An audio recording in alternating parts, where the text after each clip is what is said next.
channel. So for today, we'll do an unboxing video of Galaxy Buds Plus. So here it is, guys. I have here the buds, and I'll just remove the seal.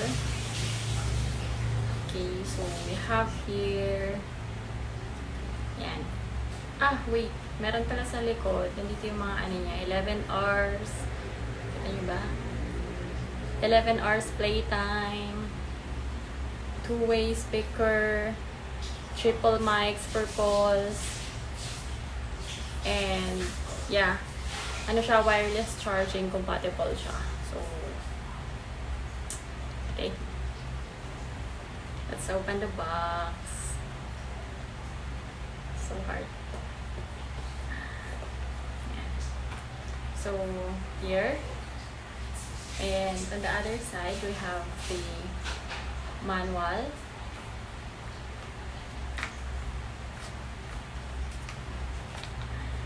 So here's the device. Can you see it?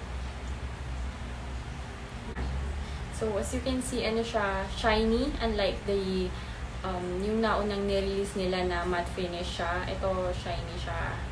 So, makikita mo yung fingerprint mo pag dinidikit mo. Yun, guys. And then, let's open it. Ooh!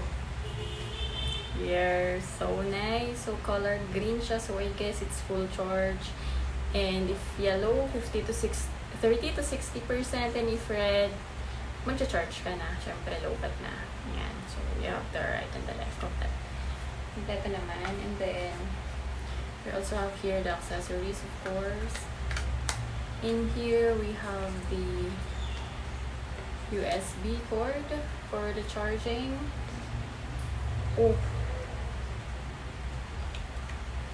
And we have extra, yan.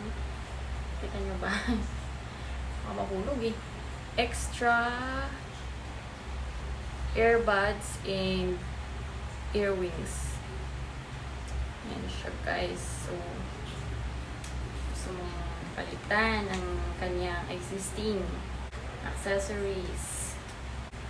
And then, of course, the manual is inside. Yeah, we have here the manual. Yeah.